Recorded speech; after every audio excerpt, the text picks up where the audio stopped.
جیسے اللہ نے ہمیں محبت کے ساتھ بنایا ہے، ایسے ہی اللہ نے ہمیں یہ سوچنے کی توفیق دی ہے الحمدللہ قرآن کے سامنے، اللہ نے کوئی مخلوق فلاء کے ساتھ نہیں بنائی۔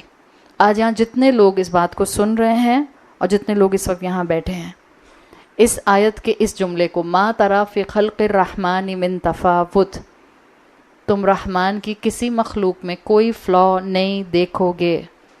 آج کے بعد اس آیت کو یاد کر لیجئے گا، جب کبھی آپ کو اپنی زندگی پرفیکٹ نہ لگے، جب آپ اپنی زندگی سے کمپلینٹس کرنے لگ جائیں، مجھے ہی ایسے بچے کیوں ملے، مجھے ہی ایسے امی ابو کیوں ملے جو بالکل اکوموڈیٹنگ نہیں ہیں، جو بالکل انڈرسٹینڈ نہیں کرتے ہیں، جو بالکل ہر وقت اپنی مرضی چلاتے رہتے ہیں۔ ماں باپ کے فیصلے آپ کے حق میں پرفیکٹ ہیں، جیسے بھی ہیں، اعتماد کیجئے، ہو سکتا ہے اس وقت اچھے نہ لگ رہے ہوں، you will see the fruits in future. ماں باپ اولاد کے دشمن نہیں ہوتے، ماں باپ وہ واحد ہستی ہیں اس دنیا کے اوپر اللہ کے بعد جو کبھی بھی اپنی اولاد کا برا نہیں چاہتے۔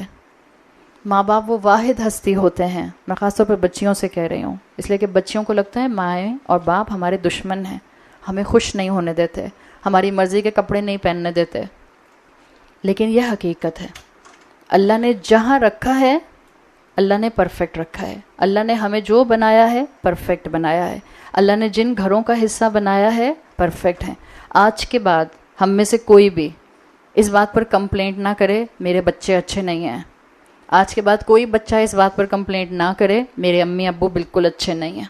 زبان سے نہیں بولتے بچے، مگر بچوں کی باڈی لینگویج بتا رہی ہوتی ہے، جب بچے پاؤں پٹکتے ہوئے جاتے ہیں، جب بچے دروازہ زور سے بینگ کرتے ہیں، جب بچے بستر پر جا کے دڑم سے گر جاتے ہیں، یا بچے جب ہیں ایٹیٹیوڈ شو کرتے ہیں، اماں کہتی ہیں بیٹا کھانا کھا لو، بھوک نہیں لگ رہی، بیٹا کچھ تو کھا لو، کچھ بھی نہیں کھانا۔ یہ جملوں کا مطلب کیا ہوتا ہے؟ آپ نے زبان سے نہیں بولا کہ آپ مجھے اچھی نہیں لگتی، آپ میری بات نہیں مان رہی، اصل میں یہ جملے بتا رہے ہوتے ہیں آئی ڈونٹ لائک یو۔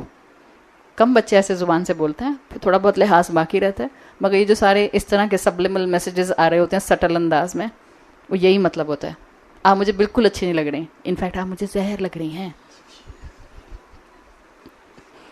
دل میں تو یہی باتیں آ رہی ہوتی ہیں۔ اور پھر پلیز کبھی کمپلینٹس نہیں کیجیے، میں آپ کو حقیقت بتا رہی ہوں۔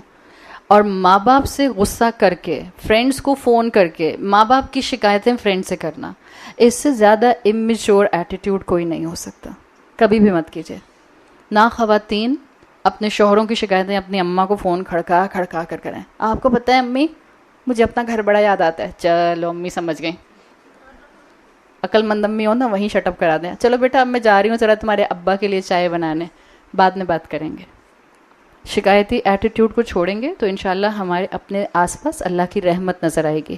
اللہ کی رحمت کیسے نظر آئے گی؟ اللہ نے قرآن میں کہا ہے وَرَحْمَتِي وَسِعَتْ كُلَّ شَيْءٍ، میری رحمت تو آلریڈی اللہ کہتا ہے ہر چیز کو انویلپ کیے ہوئے ہے، صرف دیکھنے والی آنکھ چاہیے، صرف سمجھنے والا دل چاہیے۔ اللہ کی کنگڈم کو آپ جتنا دیکھیں گی اتنا انشاءاللہ آپ کو اللہ کی تخلیق میں کوئی ٹیڑھ، کوئی فلاء، کوئی شارٹ کمنگ، کوئی کمی نظر نہیں آئے گی۔ تو اللہ نے جو موٹیویشن دی ہے اور جو موٹیویشن بتائی ہے، اللہ نے یہ دنیا بنائی، چاہے آسمان ہو، چاہے انسان ہو، چاہے کوئی بھی مخلوق ہو، اللہ نے آؤٹ آف محبت بنائی ہے۔ اللہ نے سورہ نساء کی آیت نمبر 147 میں کہا ہے ما یفعل اللہ بعذابکم ان شکرتم وآمنتم، اللہ کو کیا پڑی ہے تمہیں عذاب دے اگر تم ایمان والے ہو اور شکر کرنے والے ہو۔ اللہ نے تو اس دنیا سے بہتر دنیا تمہارے لیے تخلیق کی ہے، اللہ نے صرف دنیا سے بہتر بابرکت دنیا تمہارے لیے تخلیق کی ہے۔